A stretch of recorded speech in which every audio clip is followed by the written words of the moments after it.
The COVID-19 virus has become a global pandemic, affecting everyone, some more personally than others. Raise your hands if you've been to a supermarket in search of sanitary products. Now keep your hands raised if you did that, not because you knew how to stay safe, but because you were affected by social fear. I became more interested in this topic because of my line of work. I work at Kroger Marketplace, so I've seen firsthand the fear, frustration, and worry of some customers. I would like to inform you about the beginning of the virus, symptoms, preventative measures, stigma, and some facts associated with the virus. An article posted by NBC News on February 28, 2020, titled "Where Did the New Coronavirus Come From? Past Outbreaks Provide Hints," provides us with some information that researchers have found. The virus comes from a family of viruses that can cause illnesses ranging in severity.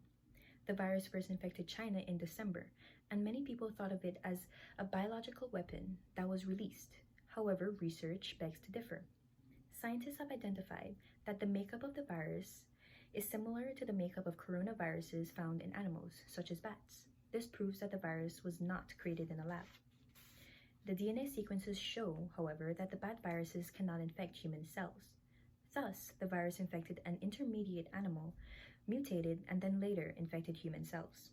According to the U.S. Center for Disease Control and Prevention, some symptoms include fever, cough, and shortness of breath. These symptoms, however, are mild and can be recoverable. Some symptoms, such as pneumonia, however, can be life-threatening and cause death. Governments around the world have stressed the seriousness of this virus. CBS News chief medical correspondent Dr. John LeBook urges people to social distance, stay clean, and get tested. The test includes a sterile, soft plastic stick being used to swab the inside of the nose and the back of the throat to collect material that was recently in the lungs, where the virus is said to replicate.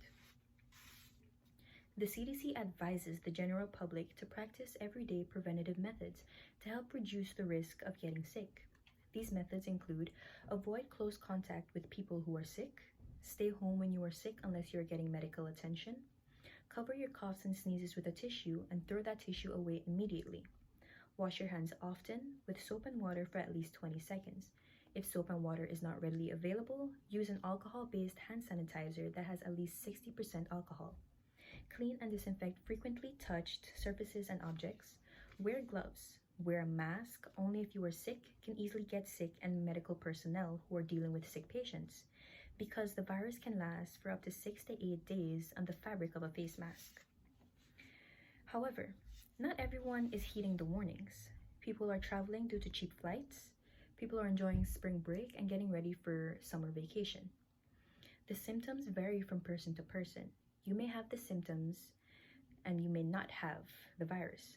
However, you may not have the symptoms and then you may have the virus. You're putting the people around you at risk if you do not practice safe preventative methods.